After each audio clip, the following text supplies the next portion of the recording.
चलिए बेटा, last class हमने क्या पढ़ा था? Factor affecting ionic bond. इसमें से हमने कुछ स्टार्टिंग के दो बात भी कर लिए थे, दो फैक्टर्स की, आयनाइजेशन एनर्जी और इलेक्ट्रॉन एफिनिटी। ठीक है ना? आयनाइजेशन एनर्जी क्या था बेटा? The amount of energy which is required to remove an electron, ठीक है ना, from outer shell of isolated gaseous atom, ठीक है ना, को बोला था हमने आयनाइजेशन एनर्जी। ठीक है, एक आइसोलेटेड अगर गैसियस एटम है बेटा, तो उससे निकालने में जो इलेक्ट्रॉन को एनर्जी की रिक्वायरमेंट होती है, दैट इज आयनाइजेशन एनर्जी।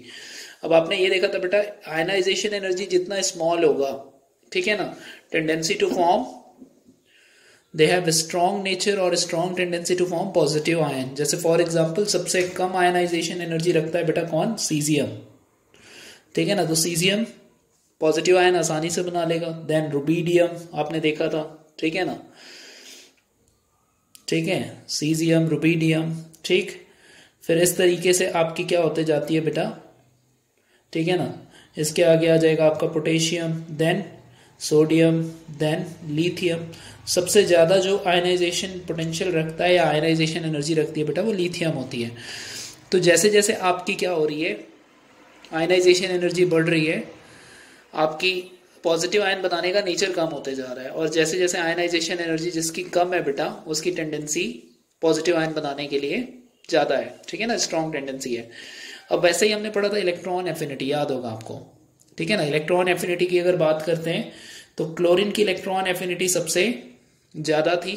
ठीक है, फिर इसके आगे था बेटा फ्लोरीन, ठीक है ना, फिर ब्रोमीन और फिर आयोडीन। मैंने यहाँ पे बताया था आपको फ्लोरीन का साइज छोटा होना क्या होता है, छोटे होने के कारण इसकी इलेक्ट्रॉन एफिनिटी कम हो जाती है, वहीं क्लोरीन की इलेक्ट्रॉन एफिनिटी ज्यादा होती है। ठीक है ना, तो जो मैक्सिमम सॉल्ट होते हैं बेटा क्लोराइड के सॉल्ट होते हैं। आप देखेंगे अधिकतर जो सॉल्ट होगा वो क्लोराइड का सॉल्ट होगा, क्योंकि इलेक्ट्रॉन एफिनिटी जो है वो क्लोरीन की ज्यादा है। ठीक है ना, तो बार बार इलेक्ट्रॉन एफिनिटी बोल रहे हैं, ये इलेक्ट्रॉन एफिनिटी है क्या, ये जान लो आप पहले। ठीक है ना, ऑलरेडी आपने लिखा हुआ है। इलेक्ट्रॉन एफिनिटी क्या होता है बेटा? The amount of energy which is released when an electron is added, ठीक है ना, to an isolated gaseous atom. कोई गैसियस एटम में अगर इलेक्ट्रॉन ऐड होगा तो उससे जो अमाउंट ऑफ एनर्जी रिलीज होती है उसको हम लोग इलेक्ट्रॉन एफिनिटी बोलते थे।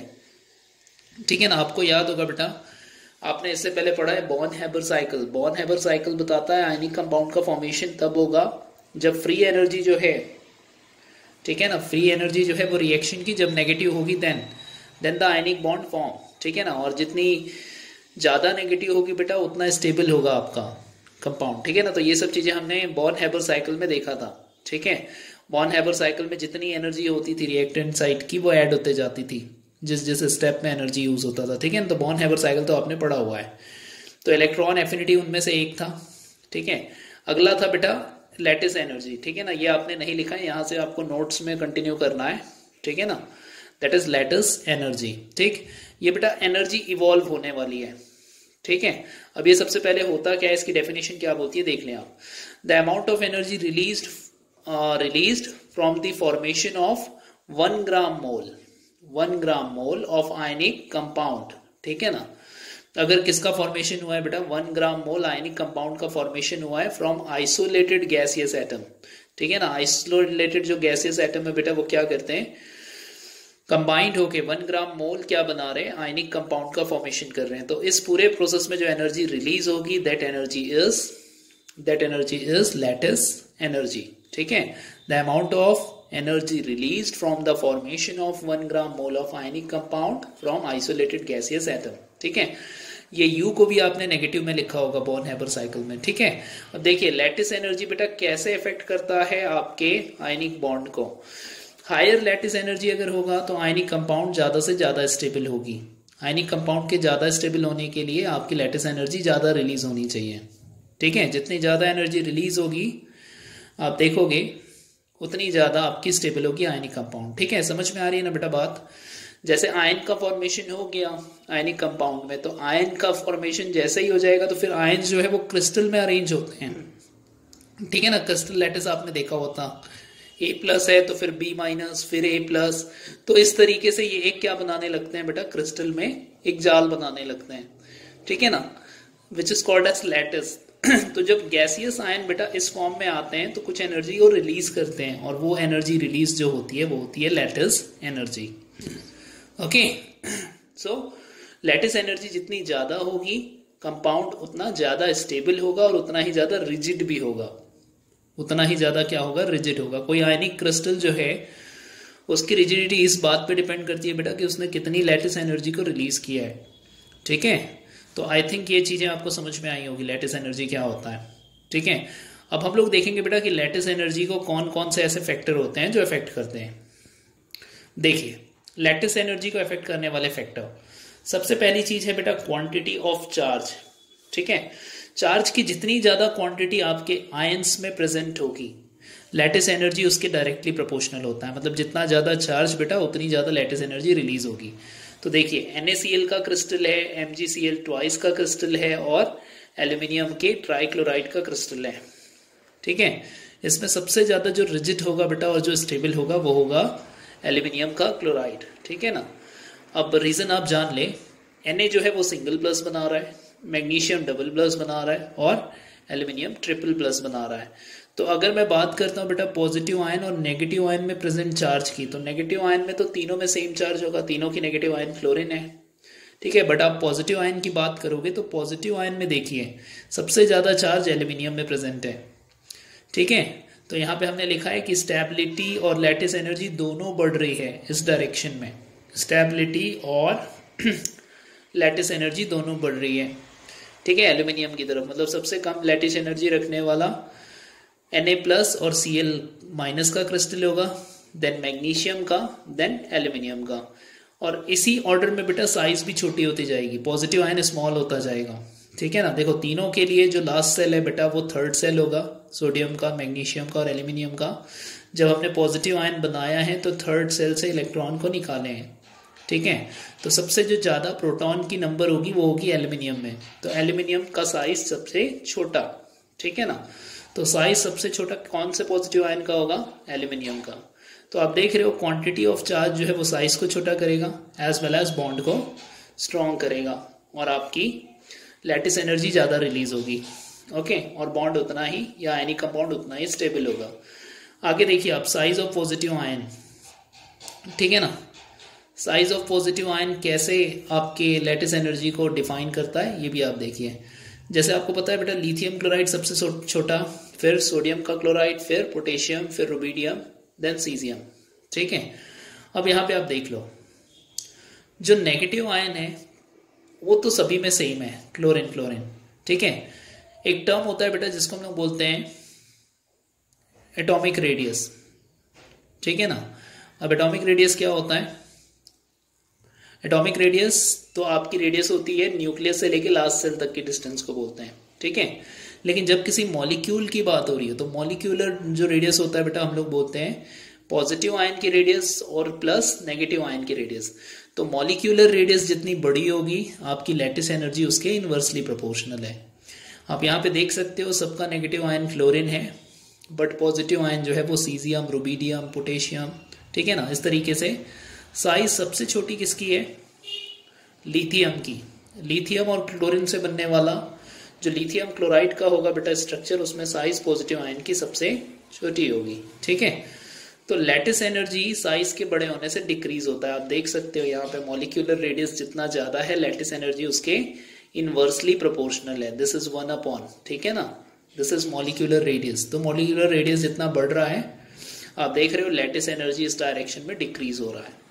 तो लैटिस एनर्जी को इफेक्ट करने वाले बेटा 3 फैक्टर्स, और आयनिक कंपाउंड को इफेक्ट करने वाले या आयनिक बॉन्ड को इफेक्ट करने वाले आपने 3 फैक्टर्स पढ़े। ठीक है, कौन कौन से, आयनाइजेशन एनर्जी, इलेक्ट्रॉन एफिनिटी और लैटिस एनर्जी। ठीक है, और लैटिस एनर्जी को इफेक्ट करने वाले 2 फैक्टर्स। ठीक है, आप याद रखेंगे बीच बीच से बहुत सारी बातें पूछी जाती है। अगर आपसे फैक्टर नहीं पूछा जाएगा तो सीधे सीधे बेटा आपसे आयनाइजेशन एनर्जी क्या होता है ये पूछ लिया जाता है, सीधे सीधे आपसे पूछ लिया जाता है इलेक्ट्रॉन एफिनिटी क्या होता है। ठीक है ना, so by giving example you have to explain ionic energy और इलेक्ट्रॉन एफिनिटी, किसकी ज्यादा है किसकी कम है। ठीक है, और क्रिस्टल की बात होगी तो दोनों तो इंपॉर्टेंट है ही है। ठीक है, चलिए तो अब अपन देखेंगे बेटा आयनिक कंपाउंड की प्रॉपर्टीज। ठीक है ना, प्रॉपर्टीज पढ़ोगे तो और मजा आएगा आयनिक कंपाउंड की। ठीक है, चलिए आगे चलते हैं। चलिए आगे देखिए बेटा, प्रॉपर्टीज ऑफ आयनिक कंपाउंड। ठीक है, इसमें सबसे पहले बात हो रही है बेटा फिजिकल स्टेट की। तो फिजिकल स्टेट में आप देखिए आयनिक क्रिस्टल जो होते हैं बेटा वो आपको लिखना है हार्ड होते हैं। जब आयनिक क्रिस्टल की प्रॉपर्टीज आएगी तो आपको लिखना है हार्ड होते हैं, क्रिस्टलाइन होते हैं, ये तो आप जानते हो, क्रिस्टल स्ट्रक्चर में पाए जाते हैं ये। ठीक है, ब्रिटल होता है, ब्रिटल का मतलब होता है बेटा जो चीजें फोर्स लगाने पे टूट जाए। ठीक है ना, डक्टाइल और ब्रिटल ऐसे दो प्रॉपर्टीज आपने पढ़े होंगे। ठीक है ना, डक्टाइल मीन्स जो भी सब्सटेंस होता है वो तार में कन्वर्ट हो जाता है। ठीक है ना, या मेलिएबल जिसको बोलते हैं हम लोग। मेलिएबल मीन्स अगर किसी सब्सटेंस पे फोर्स डाला जाएगा बेटा तो फिर वो शीट के फॉर्म में कन्वर्ट होने लगता है, दैट इज मेलिएबल। तो मेलिएबल और डक्टाइल का बेटा जो उल्टा वाला प्रॉपर्टी है ना वो ब्रिटल होता है। ब्रिटल मतलब इसमें अगर फोर्स लगेगा तो ना तो ये तार में कन्वर्ट होता है ना तो ये मेटल की तरफ फैलता है, ये टूट जाता है। जैसे फॉर एग्जाम्पल ग्लास ले लीजिए आप, ग्लास जो है वो ब्रिटल है। तो आयनिक कंपाउंड जो होते हैं बेटा वो ब्रिटल होते हैं, इनमें अगर फोर्स लगेगा तो ये टूट जाएंगे। ठीक है, अब इनके हार्ड होने का कारण क्या है? हार्ड होने का कारण है बेटा क्योंकि इनमें strong electrostatic force of attraction work कर रहा होता है, ये तो आप जानते हैं। आयनिक कंपाउंड में जो फोर्स वर्क करता है बेटा बॉन्ड में वो स्ट्रॉन्ग इलेक्ट्रोस्टैटिक फोर्स। ठीक है, तो जिस कारण वर्स क्या होते हैं, ये हार्ड होते हैं, क्रिस्टलाइन होते हैं और ब्रिटल होते हैं। ठीक है, चलिए नेक्स्ट देखिए, आयनिक कंपाउंड जो है इनकी स्ट्रक्चर और ज्योमेट्री के बेसिस पे बेटा एक टर्म क्रिएट होता है जिसको अपन बोलते हैं आइसोमॉर्फिज्म। ठीक है ना, ये बहुत हद तक ना जब ऐसे कंपाउंड्स आप पढ़ोगे जो कोवेलेंट होते हैं उनसे मैच करता है, तो आप धोखा नहीं खाना। आइसोमॉर्फिज्म अलग है और आइसोमर्स अलग होता है बेटा। ठीक है ना, आइसोमॉर्फिज्म ये जो टर्म है ना ये हम लोग आयनिक कंपाउंड में यूज करते हैं। ठीक है, आप आगे चल के जब सॉलिड स्टेट्स पढ़ोगे तो आयनिक कंपाउंड में देखोगे बेटा स्ट्रक्चर और ज्योमेट्री की बात होगी। तो ऐसे आयनिक कंपाउंड जिनकी स्ट्रक्चर और ज्योमेट्री सेम होती है, ठीक है ना, the ionic compound having same structure and geometry are called isomorphs, उनको हम लोग बोलते हैं आइसोमॉर्फ्स। ठीक है, और ये जो इवेंट है कि स्ट्रक्चर दो आपको आयनिक क्रिस्टल के सेम मिल रहे हैं, इसको हम लोग बोलते हैं बेटा क्या, आइसोमॉर्फिज्म। ठीक है, एग्जाम्पल भी दिया हुआ है, जब NaF क्रिस्टल को देखोगे बेटा आप और MgO क्रिस्टल को देखोगे तो इन दोनों का क्रिस्टल स्ट्रक्चर सेम होता है। ठीक है ना, तो MgO और NaF कहलाएंगे दोनों कि ये दोनों क्या हैं, आइसोमॉर्फ। ठीक है, और ये इनमें जो ये प्रॉपर्टी है कि स्ट्रक्चर दोनों का सेम है, ये आइसोमॉर्फिज्म। ठीक है, तो बड़े आसानी से आपको आइसोमॉर्फिज्म समझ में आ गया होगा, याद भी रखना है आपको। ठीक है, आपके आयनिक कंपाउंड की मेल्टिंग पॉइंट और बॉइलिंग पॉइंट बेटा हाई होती है। ठीक है ना, अब हाई होने का कारण फिर से इनमें स्ट्रॉन्ग इलेक्ट्रोस्टैटिक फोर्स वर्क कर रहा है, तो बेटा मेल्ट होने में बॉयल होने में दोनों में क्या करेंगे ये, ठीक है ना, हाई टेम्परेचर की रिक्वायरमेंट रखेंगे। ठीक है, तो that's why their melting point and boiling point is high. ठीक है, अब हम लोग सबसे इंपॉर्टेंट प्रॉपर्टी की बात करते हैं जो है कंडक्टिविटी। ठीक है, कंडक्टिविटी जो है बेटा वो आयंस पे डिपेंड करता है। आपको पता है ना, कोई भी सब्सटेंस कंडक्टिव तब होगा जब उसके पास पॉजिटिव और नेगेटिव आयन होंगे जो चार्ज को कैरी करेंगे। ठीक है, अब बेटा अगर मैं सॉलिड स्टेट की बात करता हूं क्रिस्टल में या आयनिक कंपाउंड में सॉलिड स्टेट की, तो सॉलिड स्टेट में बेटा कोई भी आयन फ्री नहीं होता है। ठीक है ना, कुछ आयन्स अगर फ्री भी करा लेते हो आप तो भी सॉलिड स्टेट में सबसे कम कंडक्टिविटी कहां पे मिलेगी, आयनिक कंपाउंड की, सॉलिड स्टेट में। इसके बाद आगे देखिए बेटा मॉल्टन स्टेट है। मॉल्टन मतलब क्या किया आपने क्रिस्टल को मेल्ट कर दिया। अब मेल्ट करने से बेटा उसमें जो पॉजिटिव और नेगेटिव आयन है नो डाउट उनके बीच का बॉन्ड जो है वो खत्म हो जाएगा। ठीक है, और पॉजिटिव और नेगेटिव आयन फ्री हो जाएंगे तो वो कंडक्टिव हो जाएगा। तो मॉल्टन स्टेट में देखिए ज्यादा कंडक्टिविटी है, कंडक्टिविटी इंक्रीजेस लिखा है हमने यहाँ पे। ठीक है, और सबसे ज्यादा है बेटा एक्वस। एक्वस स्टेट में क्या होता है कि मैक्सिमम जो आयंस होते हैं आयनिक कंपाउंड के वो फ्री हो जाते हैं। ठीक है, और आप देखोगे कि एक्वस स्टेट में सबसे ज्यादा कंडक्टिविटी रखता है आयनिक कंपाउंड। ठीक है ना, फॉर एग्जांपल आपने अगर NaCl लिया है बेटा नमक, ठीक है ना, तो अगर वो सॉलिड स्टेट में होगा तो हम उसको कंडक्टर नहीं कंसिडर करते हैं, लेकिन आप उसी NaCl को वाटर में डिसॉल्व कर दो, वाटर में डिसॉल्व होने के बाद बेटा सबसे ज्यादा कंडक्टिविटी होगा NaCl का सॉलिड स्टेट के कंपैरिजन में, तो कंडक्टिव हो जाता है NaCl। ठीक है ना, इन शॉर्ट जब वो डिसॉल्व होता है तो, और डिसॉल्व स्टेट को हम लोग एक्वस स्टेट बोलते हैं, ये तो मालूम है आपको। ठीक है, तो ये प्रॉपर्टीज हुई कुछ, ठीक है ना। कुछ नई प्रॉपर्टीज अब हम लोग आगे देखेंगे, ठीक है। सबसे इंपॉर्टेंट है बेटा उसमें से सॉल्युबिलिटी। ओके, अब यहां पे देखिए आप सॉल्युबिलिटी। तो सॉल्युबिलिटी का मतलब क्या, कोई सब्सटेंस वाटर में डिसॉल्व होगा कि नहीं होगा, ठीक है ना, ये डिफाइन करता है बेटा सॉल्युबिलिटी, ठीक है। तो जनरली क्या होते हैं कि आपके जितने भी आयनिक कंपाउंड है बेटा वो पोलर नेचर के हैं। पोलर मतलब समझिए जिनमें चार्ज प्रेजेंट है, ठीक है। और वाटर भी आपको याद होगा बेटा, वाटर जो है एक पोलर सॉल्वेंट है।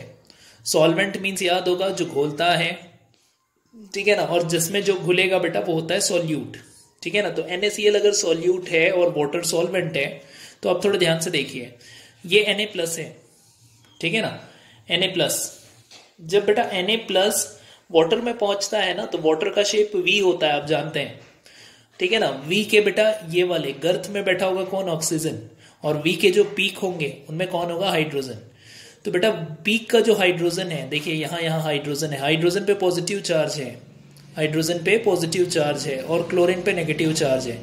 तो जितने भी बेटा पीक है ना, वो सभी आके क्लोरीन से अट्रैक्ट होने लगते हैं। और जितने भी गर्थ है, गर्थ पे कौन है, ऑक्सीजन है, यहाँ ऑक्सीजन है।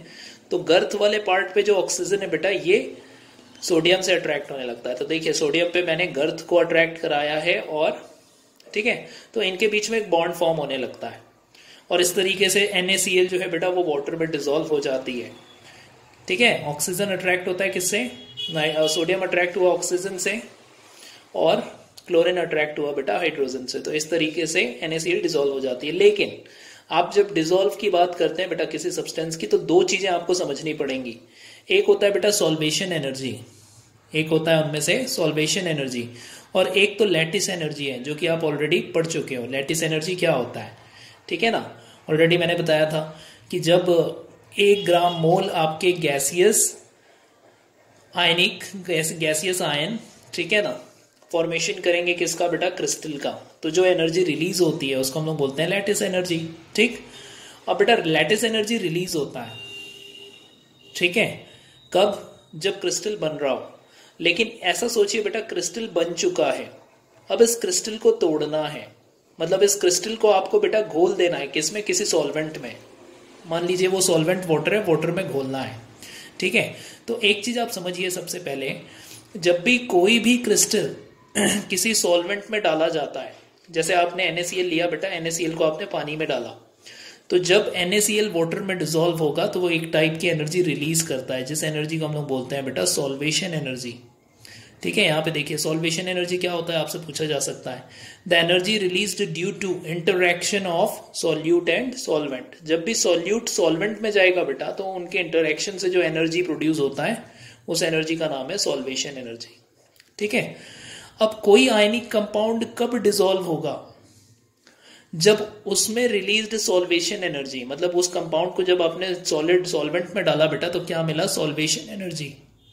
अगर ये सॉल्वेशन एनर्जी आपके लैटिस एनर्जी से ज्यादा होगा, तो लैटिस टूटेगा, तभी लैटिस टूटेगा और सब्सटेंस जो है वो डिसॉल्व होगी। फिर से समझ सुनिए, सॉल्वेशन एनर्जी की अमाउंट अगर ज्यादा होगी बेटा लैटिस एनर्जी से, तो लैटिस टूटेगा और सब्सटेंस डिसॉल्व हो जाएगी। तो आयनिक कंपाउंड तभी डिसॉल्व हो सकती है जब सॉल्वेशन एनर्जी लैटिस एनर्जी से ज्यादा होगी, ठीक है ना। अब यहाँ पे दो बातें नोट करने वाली है जो आपसे पूछी जा सकती है। जब सॉल्युबिलिटी की बात होगी बेटा, तो लैटिस एनर्जी याद रखना इनवर्सली प्रोपोर्शनल होता है सॉल्युबिलिटी के। लैटिस एनर्जी जितनी कम होगी, वो आयनिक कंपाउंड उतना ज्यादा सॉल्युबल होगा। लैटिस एनर्जी जितनी कम होगी उतना ज्यादा सॉल्युबल होगा, मतलब लैटिस एनर्जी इनवर्सली प्रोपोर्शनल है सॉल्युबिलिटी के। लैटिस एनर्जी जितनी कम, सॉल्युबिलिटी उतनी ज्यादा। Is it clear. वैसे ही देखिए बेटा, सॉल्वेशन एनर्जी ने हेल्प किया था लैटिस को तोड़ने में, तो सॉल्वेशन एनर्जी सॉल्युबिलिटी के डायरेक्टली प्रोपोर्शनल होता है। मतलब क्या, सॉल्वेशन एनर्जी जितनी ज्यादा होगी, आयनिक कंपाउंड उतने आसानी से आपके लिक्विड में डिसॉल्व हो जाएगी, ठीक है। तो ये बात हुई बेटा पांचवी प्रॉपर्टी सॉल्युबिलिटी से रिलेटेड, ठीक है। ओके, तो देखिए बेटा फैक्टर अफेक्टिंग सॉल्युबिलिटी। अब सॉल्युबिलिटी को कौन कौन से फैक्टर्स अफेक्ट करते हैं, ठीक है। एक टर्म होगा जो आपके सामने आएगा बेटा, जिसको हम लोग बोलते हैं क्या, डाइलेक्ट्रिक कांस्टेंट। अब ये समझ जाइए आप डाइलेक्ट्रिक कांस्टेंट क्या होता है। डाइलेक्ट्रिक कांस्टेंट बेटा किसी भी सॉल्वेंट की एबिलिटी है सॉल्वेंट की एबिलिटी, जैसे आपने देखा था कि वाटर ने क्या किया था बेटा, NaCl में Na+ और Cl- के साथ एक V वाली स्ट्रक्चर बनाई थी। इससे पहले हमने देखा था ना, Na+ पूरी V स्ट्रक्चर से सराउंडेड था गर्द से, और जो Cl- था बेटा वो पीक से सराउंडेड था। ठीक है, तो आपकी डाइलेक्ट्रिक कांस्टेंट क्या होती है? कोई भी आयनिक कंपाउंड में जो भी चार्ज प्रेजेंट होता है, उस चार्ज को कौन कितना न्यूट्रलाइज कर सकता है, कोई सॉल्वेंट, ये कहलाता है बेटा उसकी डाइलेक्ट्रिक कांस्टेंट। देखिए यहां पे डेफिनेशन हमने लिखी हुई है, the ability to neutralize the charge present on ions of ionic compound is called dielectric constant। जो डाइलेक्ट्रिक कांस्टेंट है बेटा वो वाटर के लिए सबसे ज्यादा है। वाटर की डाइलेक्ट्रिक कांस्टेंट आप याद रखेंगे 80, और ये मैक्सिमम होता है, सबसे ज्यादा। मतलब अगर कोई आयनिक कंपाउंड अगर वाटर में डिसॉल्व होता है तो उस आयन में प्रेजेंट जो चार्ज होगा बेटा उसको सबसे ज्यादा कम कौन करेगा? वाटर। और जो जितना आयनिक कंपाउंड में प्रेजेंट चार्ज को कम करता है वो उतना अच्छा सॉल्वेंट होता है। ठीक है, तो सबसे जो अच्छा सॉल्वेंट है आपका वो वाटर है। ठीक है, क्योंकि इसकी डाइलेक्ट्रिक कांस्टेंट आप देख सकते हो 80 है। इसके बाद देखिए बेटा methyl alcohol CH3OH, methyl alcohol आप जानते हैं, इसकी डाइलेक्ट्रिक कांस्टेंट कितनी है? 35। इसके आगे आता है बेटा एल्कोहल, एथिल एल्कोहल, इसकी डाइलेक्ट्रिक कांस्टेंट 27। Then acetone. ठीक है, ये सब आपके ऑर्गेनिक कंपाउंड है, ऑर्गेनिक में सब पढ़ोगे सब याद हो जाएगा, टेंशन लेने वाली बात नहीं है। ईथर, देन आपकी सबसे कम है बेटा बेंजीन की। ठीक है ना, तो जितनी ज्यादा, देखिए यहाँ पे एक नोट लिखा है हमने एक स्टार बना के, क्या लिखा है बेटा? The solvent having higher value of epsilon, इसको क्या पढ़ते हैं बेटा? एप्सिलॉन। देखो मैंने यहाँ पे लिखा हुआ है एप्सिलॉन, डाइलेक्ट्रिक कांस्टेंट का सिंबल है एप्सिलॉन। एप्सिलॉन जितनी ज्यादा होगी बेटा उस कंपाउंड की सॉल्युबिलिटी उतनी ज्यादा होगी।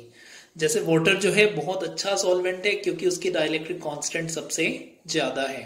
ठीक है, अब देखिए H2O2 को बेटा बोलते हैं हम लोग heavy water. H2O2 heavy water कहलाता है और H2SO4 सल्फ्यूरिक एसिड कहलाता है। ये दोनों को आप जान लीजिए, H2O2 heavy water and H2SO4 is, ठीक है ना। ठीक है, थोड़ा सा गड़बड़ा रहा है बेटा, ये H2O2 हैवी वाटर नहीं बोलना, आप इसको बोलना ये हाइड्रोजन का परऑक्साइड है, दिस इज हाइड्रोजन परऑक्साइड। ठीक है ना, H2O2 हैवी वाटर D2O हो जाता है, D2O। ठीक है, इसको हाइड्रोजन परऑक्साइड पढ़ेंगे आप, this is hydrogen peroxide, this is sulphuric acid. आपको एक चीज बता दूं मैं, दोनों ही बेटा क्या है, हायर वैल्यू ऑफ एप्सिलॉन रखते हैं, बट ये अच्छे सॉल्वेंट नहीं है।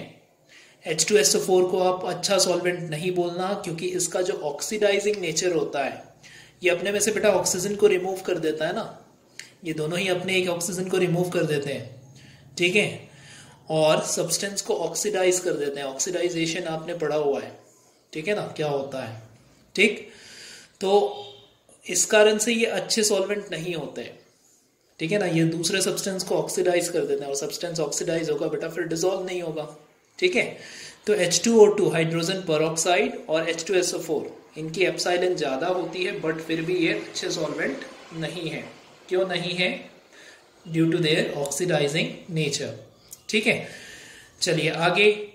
ये तो आपने देखा बेटा फर्स्ट फैक्टर है जो सॉल्युबिलिटी को अफेक्ट करता है, ऐसे ही एक दूसरा फैक्टर भी है। आगे चलते हैं हम लोग। आयन, देखिए बेटा यहाँ पे मैंने पॉजिटिव आयन को कांस्टेंट रखकर नेगेटिव आयन के साइज को बढ़ाया है। आप देख रहे हो फ्लोरीन, क्लोरीन, ब्रोमीन, आयोडीन। ठीक है ना, तो सॉल्युबिलिटी आपको पता है बेटा लैटिस एनर्जी के कम होने से कम होता है, और जैसे जैसे आयनिक कंपाउंड का साइज बढ़ेगा, आपको मालूम है Li का साइज सबसे बड़ा होगा क्योंकि आयोडीन सबसे बड़ा साइज वाला होगा। ठीक है, तो लैटिस एनर्जी जैसे कम होगी बेटा सॉल्युबिलिटी भी वैसे वैसे कम होती है। अब दूसरे में हमने क्या किया, देखिए बेरियम, जब पॉजिटिव आयन की बात होगी बेटा, यहाँ पे देखो नेगेटिव आयन सब में सल्फेट है और पॉजिटिव आयन यहाँ पे बेरिलियम है, मैग्नीशियम है, कैल्शियम है, स्ट्रोंटियम है और बेरियम है। तो जैसे जैसे पॉजिटिव आयन का साइज बढ़ता है सॉल्वेशन एनर्जी कम होता है। अब सॉल्वेशन एनर्जी क्या था याद होगा, कोई भी सॉल्यूट जब किसी सॉल्वेंट में जाता है तो कुछ एनर्जी को वो रिलीज करता है, वो एनर्जी होती है आपकी सॉल्वेशन। तो इस कंपाउंड में बेटा जैसे जैसे साइज बढ़ता है पॉजिटिव आयन का आयनिक कंपाउंड में, सॉल्वेशन एनर्जी कम होती है। ठीक है ना। और सॉल्वेशन एनर्जी कम होगी तो आप जानते हैं सॉल्युबिलिटी कम होगा। सॉल्युबिलिटी तो तब ज्यादा होगी जब सॉल्वेशन ज्यादा होगा, और कब ज्यादा होगी जब लैटिस कम होगा। तो यहाँ लैटिस कम हो रहा था बट यहाँ सॉल्वेशन कम हो गया है। तो आपको पता है कि सबसे कम सॉल्युबिलिटी किसकी होगी, बेरियम सल्फेट की, क्योंकि इसका सॉल्वेशन सबसे कम है।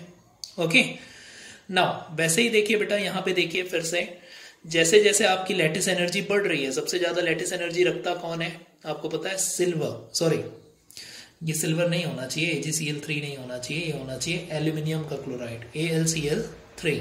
ठीक है, तो एल्यूमिनियम का जो क्लोराइड है बेटा, इसकी सॉल्वेशन एनर्जी सबसे, सॉरी सॉल्वेशन नहीं, लैटिस एनर्जी सबसे ज्यादा होगी, तो इसकी देखिए सॉल्युबिलिटी सबसे कम है। ठीक है, तो साइज ऑफ आयन जो है वो इफेक्ट करता है सॉल्युबिलिटी को आयनिक कंपाउंड के। ठीक है, और डाइलेक्ट्रिक कांस्टेंट जो है वो इफेक्ट करता है। ठीक है, तो आज की क्लास में बेटा आप इतना कंप्लीट करिए, अच्छे से प्रॉपरली नोट्स बनाइए, जो जरूरी आपको लगता है बातें जो समझ जाओगे उसको भी कॉपी में लिखना है।